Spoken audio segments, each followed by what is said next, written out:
Então, esses homens nessas igrejas, com os seus diplomas, com as suas carteiras de pastores, de apóstolos, de evangelistas, simplesmente porque têm condições para estudar. Mas o sacerdócio não é uma questão de dinheiro, não é uma questão de inteligência, não é uma questão de conhecimento. Senhor Medeiros, o sacerdócio é uma questão de ministério, e só quem pode estabelecer um homem no ministério de apóstolo, evangelista, profeta de igreja e doutor é o profeta mensageiro.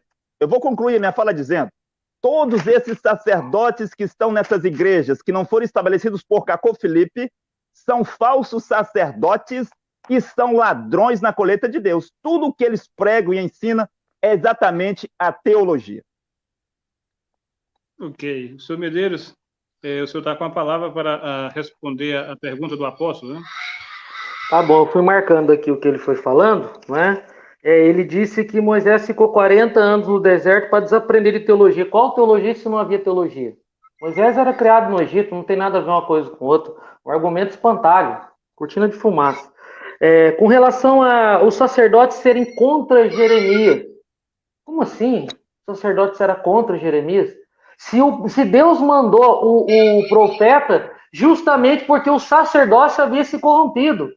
Como o senhor Deltamar mesmo citou trechos da Bíblia. Aí ele tenta fazer uma conexão de uma coisa com a outra, com relação a Edir Macedo com outros. Deltamar, o Macedo, ou esses outros que você citou, aí você tem que perguntar para ele, não para mim. Porque você nunca viu lá no meu canal eu vendendo feijão ungido. Então isso daí não tem nada a ver com o nosso debate. Isso daí é problema seu com o Macedo, você pergunte para ele. Nós estamos falando da teologia, não do Macedo. O Macedo não está em questão aqui, tá certo? Então, se fulano A, B ou C faz coisa errada, isso é um problema que você tem que tratar com ele, não aqui no debate. Então, o profeta Jeremias justamente foi levantado porque o sacerdócio estava corrompido. Com relação ao que você falou de Filipenses, capítulo 3, se nós lermos a partir do versículo 2, o Deltamar não diz que a teologia é uma porcaria, que consideram esterco ou coisas semelhantes. Diz assim, olha, acautelai-vos dos cães, dos maus obreiros, acautelai-vos da falsa circuncisão. Então, Paulo nada mais está falando aqui do que aqueles que pregavam circuncisão. Não tem nada a ver com a teologia, com o ensinamento, tá certo? Segundo nós vemos em Atos 22, 3, Paulo era, sim, da escola de Gamaliel. Paulo, ele era um advogado, ele cita os estoicos e os epicureus, ele conhecia de poesia grega, tá certo? Ele conhecia a cultura grega, ele era um homem culto e não por acaso ele é o mais usado por Deus, muito mais do que Pedro, tá certo? Agora, como são muitos pontos, talvez algum fique para trás. Mas vamos lá. Vamos ler aqui, agora voltando um pouquinho no bloco anterior, como você estava falando também, você continuou com a história do que o profeta que ensina, não é? Eu também nunca ouvi falar que Filipe era apóstolo. A Bíblia o coloca como diácono. Se você tiver a referência de que ele era apóstolo, tudo bem, você pode pegar e colocar aí a referência para nós, tá bom? Daí vai ser válido, vai ser bem-vindo. Então vamos lá, Malaquias capítulo 3, Miqueias capítulo 3 e o versículo 11. Diz assim, olha, os seus cabeças dão sentença por suborno, os seus sacerdotes ensinam por interesse e os seus profetas adivinham por dinheiro. Ou seja, o profeta ele revelava e o sacerdote ensinava. Ah, mas foi Moisés que estabeleceu a lei, independente. A função de ensinar era do sacerdote. Vamos ver o que diz aqui, ó, Malaquias capítulo 2 e o versículo 7. Novamente, nós vamos ver uma repreensão do profeta em relação ao fato do sacerdote não ensinar. Era ele que tinha que ensinar. Olha só, Malaquias 2,7. Porque os lábios do sacerdote devem guardar o conhecimento, e da sua boca devem os homens procurar a instrução, porque ele é o mensageiro do Senhor dos Exércitos. Agora, o que estava acontecendo na época de Malaquias? O sacerdote estava em adultério, tá bom? O povo não estava sendo fiel com Deus nos seus dízimos, nas suas ofertas, e segundo o versículo 5, olha lá, defraudavam o salário, Deuteronômio 24, 14 e 15, né? Eles não estavam pagando o diarista, estavam dando calote, vou resumir aqui, que está na lei, e o profeta só apenas mostra que não estava sendo cumprido a lei, não trouxe novidade alguma aqui, tá certo? Nesse contexto, Aí você nota aqui também, no versículo 5, ó, oprime o órfão e a viúva, porque uma das coisas que o sacerdote fazia era dividir os dízimos e as ofertas com os órfãos e as viúvas, que era algo também que estava na lei. Então o profeta nada mais denuncia os pecados de não praticar a lei. Então ao sacerdote cabe ensinar, ao profeta cabe o quê? Profetizar e denunciar os pecados. É óbvio que os sacerdotes ficaram contra Jeremias, porque eles estavam fazendo a obra de Deus relaxadamente em pecado, sem dúvida. Agora, com relação ao que você colocou, que é da teologia, o cara é rico, o cara vai lá e tem uma carteirinha, e daí tem muita gente que é teólogo, quando chega na igreja, nem no altar chama para sentar. Você não conhece igreja, doutor Tamar, para você falar. E muito menos conhece teologia para falar um negócio desse. Nem a teologia explica isso, nem a teologia ensina da maneira que você está colocando. Isso daí, doutor Tamar, é evidente que é por sua conta. Então já havia, sim, lá no Antigo Testamento, a escola de profetas, que era contra a apostasia, para não acontecer isso que aconteceu em Malaquias. Já havia as escolas, sempre foi do agrado de Deus. Jesus foi a sinagoga, que foi fundada ou inventada por volta do ano 600 ou 700 a.C., com relação ao cativeiro. E ele mesmo assim chamou de casa de Deus. A sinagoga nada mais era do que ensinar a lei para que aquele povo, no cativeiro, continuasse tendo uma fé monoteísta. Ok, senhor Medeiros. É uma escola. Ok. Eu Afonso tem 5 minutos para a réplica. Ok, quero fazer 2 perguntas diretas ao senhor Medeiros. A primeira é, Paulo era da escola teológica de Gamaliel, antes ou depois de sua conversão a caminho de Damasco? Antes. Então você não pode dizer que Paulo pregava a teologia, porque Paulo disse que as coisas que ele vinha ensinar ele não tinha aprendido de homem algum, mas que ele havia aprendido do próprio Jesus Cristo. Paulo diz isso. A segunda pergunta é, Lutero, quando você disse que Lutero foi um teólogo tal, e da escola tal, e teologia tal, isso foi antes ou depois de sua conversão? Como assim antes, depois da conversão, ele não era convertido? Lutero não era convertido. Quando Isso Lutero aí é era um por sua teólogo, conta. Lutero Isso aí é por sua pregava conta. teologia, senhor Medeiros. Todo mundo aqui sabe, e a história está aí. Não. Lutero Ninguém sabe, pregava não. teologia católica. Lutero era um monge, um padre católico. Ele pregava teologia católica até 5 de julho de 1505, quando ele recebeu a conversão, foi chamado para ser profeta de Deus durante uma tempestade. A partir daí, ele recebeu a revelação de Jesus Cristo para pregar uma mensagem de justificação. Assim como Paulo, Lutero foi um teólogo antes da sua conversão. Agora, eu gostaria de dizer uma outra coisa aqui, que o senhor Medeiros fala aí, Malaquias, que repreendia os sacerdotes. Malaquias era um profeta, senhor Medeiros. É o profeta que vai dizer aos sacerdotes o que eles devem pregar. É o profeta que ensina os sacerdotes o que eles têm que pregar. É por isso que Deus envia o profeta mensageiro.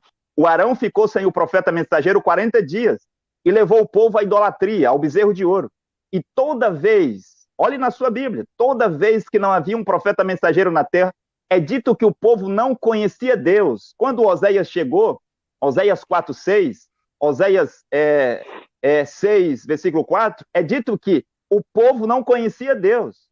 Depois da morte de Josué, que morreu com 110 anos, toda aquela geração morreu, e veio uma outra geração, senhor Medeiros, e é dito que aquela geração que veio depois de Josué não conhecia Jeová. Todas as vezes que ficou sem um profeta na terra, o povo não conhecia Deus. E 2 Crônicas, capítulo 24, versículo 19, diz que os profetas são enviados por Deus para fazer o povo descer a Jeová. Os profetas são enviados por Deus para fazer o povo conhecer a Jeová. E é dito lá em 2 Crônicas 20:20 que eles deveriam confiar em Deus, acreditar em Deus e também acreditar nos seus profetas. A mesma Bíblia que manda acreditar em Deus também manda acreditar nos seus profetas. E quando o senhor diz que os sacerdotes do tempo de Jeremias não eram contra Jeremias, eu não sei de qual Jeremias o senhor está falando. Porque o Jeremias do qual eu estou falando, eram corruptos. O Jeremias do qual eu estou falando, pegaram Jeremias, porque as palavras de Jeremias os insultavam, e eles pegaram Jeremias e jogaram em um calabouço, num poço, para decidirem o que iam fazer com Jeremias. Estavam pretendendo matar Jeremias. E eles disseram, este homem merece morrer. Os príncipes vieram E quando entraram no templo, os sacerdotes estavam discutindo o que fariam com Jeremias. E eles perguntaram, o que vocês vão fazer com Jeremias? Eles disseram que Jeremias deveria morrer. E os príncipes disseram, este homem não merece a morte. Vocês não podem matar este homem. Vejam o que vocês fizeram com o profeta Isaías. O Jeremias de quem eu estou falando, os sacerdotes do seu tempo serviam ao diabo por meio da sua teologia. E eu gostaria de dizer uma outra coisa, que a igreja verdadeira, ela procede do profeta. Quando o profeta chega na terra, quando o profeta começa a pregar, seu Medeiros, não existe igreja na terra. É o profeta, por meio de sua mensagem, que vai formar a igreja. Quando Jesus Cristo chegou na terra, não havia igreja na terra, não verdadeira, havia falsa igreja. E a mensagem de Jesus tirou pessoas da falsa igreja, que eram os fariseus, saduceus, helenistas, herodianos e essênios, e formou a verdadeira igreja. Jesus de Nazaré formou a verdadeira igreja. Paulo, para as nações, ele formou a verdadeira igreja. No tempo de Lutero, não havia verdadeira igreja na terra. Foi Lutero quem formou a verdadeira igreja. Assim como a Eva procedeu do Adão, a Eva saiu do Adão lá no Éden, e nós sabemos que é um tipo, é uma tipologia, é assim que a igreja deve sair do profeta. E eu gostaria também de complementar para dizer que há dois evangelhos, senhor Medeiros. Há um evangelho que vem dos céus, por meio de um anjo celestial, de acordo com Apocalipse capítulo 14, versículo 6 ao versículo 10, quando é dito, e vi um anjo forte voando do céu, com as palavras eternas para ser pregado, o evangelho eterno para ser pregado aos homens da terra. O evangelho de Jesus Cristo, o verdadeiro evangelho vem do céu, por meio de um anjo celestial, enquanto que há um outro evangelho que vem do abismo, por meio das escolas pastorais. Salmo 119, versículo 89, diz que a palavra de Deus está afirmado para sempre no céu, não na Bíblia, não na história, não com os seminários e as escolas pastorais, mas a palavra de Deus vem do céu por meio de um anjo celestial e é dado na terra por meio de um profeta mensageiro. Okay. O senhor Medeiros tem o seu tempo, né, da tréplica, né, de 5 minutos. Tá certo. Eu queria saber onde que está esse anjo. Desde que Paulo e Pedro morrem, quais são os anjos que vão aparecendo para os sequentes? Ou Deus deixou no escuro? Eu não sei onde que está esses anjos que você fala. Esses anjos que você fala tá só na... Pode falar. Eu dou 30 segundos para você falar. Manda ver aí. Em cada geração, Deus envia um anjo do céu. Mas onde está escrito isso? Onde está escrito isso? Você fala e eu respondo depois. Então tá bom. Eu queria saber onde que está esses anjos. Porque o evangelho pregado para os apóstolos foi pelo próprio Cristo. A chamada de Paulo foi pelo próprio Cristo. Cristo não é anjo. A não ser que você ache que Cristo é Miguel, né? Aí nós já estamos entrando num nível de heresia absurdo. Mas tudo bem. Nem quero entrar nesses méritos, ok? Deixa eu lhe fazer uma pergunta, então, senhor Medeiros. Uma pergunta, o senhor não é obrigado a responder. Aí o Maumorizão pode dar um pouquinho mais de tempo para você. Tá bom. Diga-me quem é o chefe dos exércitos de Jeová? Quem é o general dos exércitos de Jeová? O senhor pode responder agora ou depois? É Miguel. Tá, mas e aí? E o que tem? Pode continuar. Não vi relevância nenhuma se Miguel é o chefe ou deixa de ser. Certo? Porque essa questão eu já falei lá no grupo do WhatsApp, você viu. Como pode, por exemplo, Miguel não conseguir repreender a respeito do corpo de Moisés e ele estando na terra, na forma de Jesus Cristo, mandar o diabo calar a boca e sair. É bem estranha essa teologia, mas não vou perder aqui meu raciocínio, senão eu não chego a lugar nenhum com relação ao que nós estávamos falando aqui, ok? Então vamos lá. Eu até me perdi um pouco aqui no meu raciocínio, você estava falando a respeito dos profetas, e agora eu confesso que me saiu aqui da memória. Eu estava prontinho aqui para o meu discurso, daí você me interrompeu. Marquei aqui alguma coisa. Lutero pregava teologia católica. É óbvio, ele era católico. Isso significa que ele não era convertido? Deutamar. Quando Lutero fez a teologia e foi até Roma, foi aí que abriu a mente dele. Porque ele viu que indulgência não tinha nada a ver, ele viu que purgatório não tinha nada a ver, visto que os padres da Idade Média, em sua grande maioria, 85%, não eram teólogos. A única coisa que o padre sabia fazer era uma missa e os ritos, só. O que abriu a mente de Lutero foi exatamente a teologia. Da onde que você tira essas informações Deltamar, eu também não disse que Jeremias, que os sacerdotes da época de Jeremias, eles não eram contra Jeremias. É óbvio que eles eram contra Jeremias, mas porque eles se corromperam. Agora, da forma como você coloca, você diz assim, as escolas pastorais vêm do inferno, mas você não dá uma referência da Bíblia, que elas vêm do inferno. A sua referência de Filipenses 3,7, que eu vou ler daqui a pouco, também não tem nada a ver com teologia, tá certo? Agora, vamos lá aqui, ó, ler em Miqueias, que eu não consegui ler aquela hora, capítulo 3, o versículo 11, olha aqui, ó, os seus sacerdotes ensinam por interesse, os seus profetas adivinham por dinheiro. Os profetas também se corrompiam, seu Deltamar. Haja vista que Elias fala, só eu sobrei de profeta do Senhor. Os profetas também se corrompiam o tempo todo. Não era só os sacerdotes. A função do profeta, basicamente, era o quê? Era denunciar os pecados. Agora, disse você que o profeta Malaquias, ele veio com uma novidade que as pessoas só podiam ensinar aquilo que os profetas diziam. Mas, ora, o que Malaquias manda ensinar e diz que o sacerdote não estava ensinando, sabe o que era, Deltamar? O que já estava na lei lá atrás, com Moisés. Ou não? É alguma novidade ele falar do dízimo ou já tinha na lei? Responde só, era novidade ou já tinha na lei? Malaquias trouxe uma mensagem para o seu tempo. Não, o dízimo era novidade ou já tinha na lei? O dízimo já estava na lei. Tá, dividir as coisas com órfão e viúva era novidade ou já tinha na lei? Muitas coisas das quais Malaquias falou já estavam na lei. Isso não há nenhum problema. Ok. Então, Deltamar, é isso que eu estou falando. Qual é a novidade do livro de Malaquias? Com exceção do capítulo 4, quando do começo do capítulo 3, quando ele começa a falar sobre escatologia. Fora isso, o que mais tem de novidade ali? Os pecados que aquelas pessoas estavam cometendo eram coisas que já tinham na lei, seu Deltamar. Era algo que era muito antigo, já tinha na lei. Ok. Terminado esse segundo bloco, né, do debate do tema A Igreja Verdadeira Usa Teologia, então o senhor Medeiros fará a pergunta, né, terá 5 minutos, fazer a pergunta ao apóstolo, né? O senhor pode Perfeito. Ficar à vontade sobre isso. Bom, como nós estamos falando de igreja verdadeira e igreja falsa, não é? Então nós temos que ver a mensagem que cada um traz. O Deltamar sempre ele ressalta, né? Lá a questão do profeta, comissão, mensagem que traz, etc. Agora eu quero fazer uma pergunta para o Deltamar, baseado numa pregação do Caco Felipe. Embora o Deltamar perguntou para mim se eu li o livro do Caco Felipe, eu não li, mas eu acompanho as pregações, então eu tenho propriedade para falar. Caco Felipe ele disse o seguinte, que os católicos evangélicos, branamistas e protestantes não são seus próximos. Estes são morcegos. Ele disse também que se estas pessoas estivessem com fome, ele pegaria a comida dele e jogaria numa lata do lixo.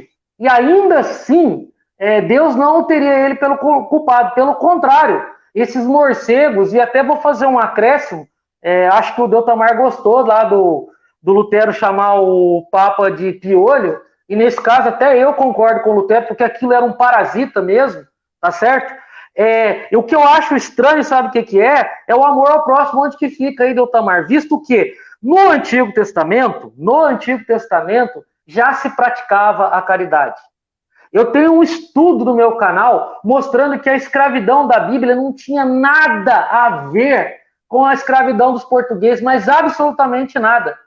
Os direitos trabalhistas da nossa Constituição no Brasil são extraídos da Torá, basicamente, e muita coisa a respeito dos escravos, como aviso prévio, fundo de garantia e etc. Então, no Antigo Testamento, já havia essa instrução de ajudar o próximo, não é? O terceiro e o sexto ano era o ano sabático, onde se deixava lá as colheitas para os pobres. Jesus disse, vai, vende tudo que tem, distribui aos pobres. Os apóstolos continuam fazendo as mesmas coisas. Em 2 Coríntios fala lá a respeito de uma oferta para os pobres, tá certo? Em Atos dos Apóstolos, quando se distribuía tudo aos pés dos apóstolos. Também está escrito que não havia necessitado entre eles, porque era dividido entre todos em comum acordo e em partes iguais. E daí eu acho estranho uma pessoa dizer, por exemplo, que se alguém tiver com fome ou faminto, ele joga a comida na nata do lixo. Eu fico imaginando uma coisa. Aí eu tenho duas perguntas para fazer para o seu Deltamar, que são praticamente a mesma coisa. Uma, você acha que se Cacu Felipe me visse com fome, sabendo que eu sou um protestante, ele me deixaria com fome? E outra, você acha certo ele fazer isso? E mais, eu vou fazer uma pergunta direta para você, Deltamar. Se eu virasse um mendigo e você soubesse que era eu, você me deixava com fome? É certo fazer isso? Essa é a sua pergunta, seu... Sim, sim. Baseado na pregação de Cacu Felipe. Ele pregou isso, nós estamos falando de pregação de igreja verdadeira ou falsa. Eu discorri mostrando que desde o Antigo Testamento e no Novo Testamento se é praticada a caridade ou amor ao próximo. E se isso é amor ao próximo, e se o seu Deltamar deixaria eu com fome se me visse como mendigo. Ok, apóstolo. Eu posso estar com a palavra. Ok, vou responder todas as suas questões, senhor Medeiros. Eu ia responder sobre os anjos que você tinha perguntado, mas como isso já ficou para trás, penso que vou deixar isso de lado aqui e depois, caso a gente possa retornar nisso, né? Agora, sobre o que você pergunta aí, sobre os próximos, quero lhe fazer uma pergunta direta. Não se preocupe, vou responder as suas questões. Você está de acordo, senhor Medeiros, que a serpente era o próximo de Adão e Eva? Não, não estou, não. Por que você, então, quer que eu esteja de acordo que os católicos, protestantes, evangélicos, brananistas sejam os meus próximos? Simples, porque a serpente não é uma pessoa. Quem disse a você que a serpente não é uma pessoa, senhor Medeiros?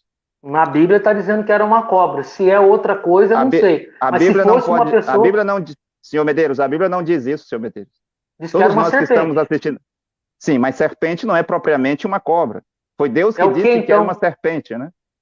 E o que seria uma serpente? A Bíblia chama o diabo de dragão. Será que ele é um dragão? Figura de linguagem. É figura de linguagem. E a serpente aí não é uma figura de linguagem? Ou é uma cobra rastejante? Mas pode ser um anjo caído, qualquer coisa. Não certo, é uma pessoa.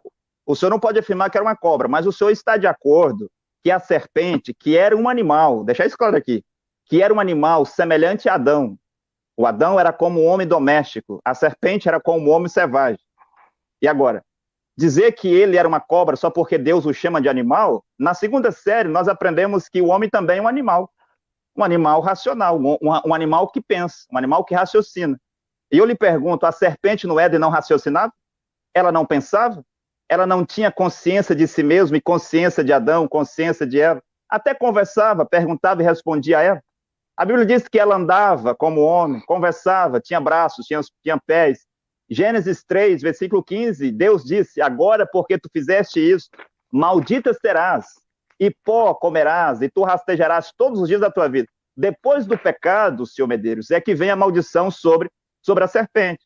A serpente não era uma cobra, como se ensina nesses livros para crianças, no jardim de infância. Não era uma cobra como se ensina na igreja católica, nas protestantes evangélicas.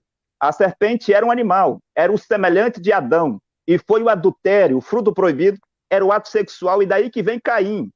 Agora, se o senhor está de acordo que a serpente não era o próximo de Adão e Eva, e Caim vem da serpente, e de Caim vem todos os fariseus, saduceus, helenistas, herodianos, e dos fariseus, saduceus, herodianos e essênios, vem os católicos, os protestantes, evangélicos, branamistas. Como que você quer que os católicos e os demais sejam os meus próximos? Isso não é possível. Uma outra coisa que eu deixaria claro aqui é que eu não sou discípulo de Jesus. Não é Jesus que deve definir quem é o meu próximo hoje. Jesus definiu quem era o próximo deles no tempo dele. Não é Paulo que é o meu profeta. Não é Paulo que vai definir quem são os meus próximos e como eu devo tratar os meus próximos. Não é Pedro que é o meu profeta. Não é Lutero que é o meu profeta. O meu profeta é Cacu Felipe. E quando o senhor citou o texto que o profeta disse sobre os católicos, protestantes, evangélicos, branamistas estarem com fome, o profeta nunca disse para nós jogar nossa comida fora quando vê um deles com fome. Não é isso que diz lá, senhor Medeiros. O senhor não pode dizer isso. O profeta diz, se um católico, um protestante evangélico, estiver com fome, e se eu jogar, ele é livre para jogar, e se eu jogar a minha comida fora, Deus não vê isso um pecado. O profeta Caco Filipe nunca disse para nós recusar da comida a um católico, a um protestante, um evangélico branamista. Muito pelo contrário, ele disse para nós fazer o bem e não cessar de fazer o bem. Nós nem mesmo não podemos gritar com alguém, senhor Medeiros, de respeitar uma pessoa com palavras de baixo calão, com insultos. Nós não fazemos isso. Agora, eu sou livre, eu, Deltamar Costa, sou livre para dar minha comida a um católico, no sentido religioso, ou não. E se eu não der, Deus não pode ver isso como um pecado. Agora, se algum católico, você, como você deu o exemplo, se eu ver você em algum lugar e você precisar de mim, e eu puder, eu vou lhe ajudar. Agora, eu sou livre para ajudá-lo ou não. Eu gostaria de dizer uma outra coisa aqui, para concluir a minha resposta, né? Que o profeta mensageiro, seu Medeiros, não se corrompe. Quando o senhor fala lá que os profetas se corromperam, não é profeta mensageiro, seu Medeiros. Você não pode dizer isso, generalizar, dizer que é profetas. Porque existe o profeta mensageiro. Um profeta mensageiro não se corrompe. Existe dons de profecia. Existe ministério de profeta. Ministério de profeta pode se corromper. O Arão poderia se corromper. A Miriam, que era uma profetisa, que tinha dons de profecia, senhor Medeiros, ela também poderia se corromper. Agora, o profeta Moisés, ele nunca pôde se corromper. Até mesmo Jonas, que fugiu para não entregar a mensagem de Deus a Nínive, ele não pôde se corromper. Porque um profeta mensageiro tem um selo da infalibilidade. Porque sem um profeta mensageiro na terra, não há salvação. O senhor não pode dizer que os profetas mensageiros se corrompem. Pode me dizer o nome de um profeta mensageiro que se corrompeu? Que Deus o substituiu porque ele se corrompeu? Isso não existe. Deus pode dizer, tal rei foi bom ou foi mal? Tal rei se comportou bem ou mal diante de Deus? O Saul foi um mau rei, o Davi foi isso, o Davi foi aquilo, o outro rei foi aquilo. Mas Deus não pode dizer isso sobre um profeta mensageiro, senhor Medeiros. Ok, Aplicativo Profeta Caco Filipe Oficial. Para Android e iPhone. Fotos e vídeos, canções e pregações. Tudo sobre o Profeta Caco Filipe em um único aplicativo gratuito para você. Você ama Deus? Está em busca de salvação? Qualquer que seja a sua afiliação religiosa, o aplicativo Profeta Caco Filipe Oficial é para você.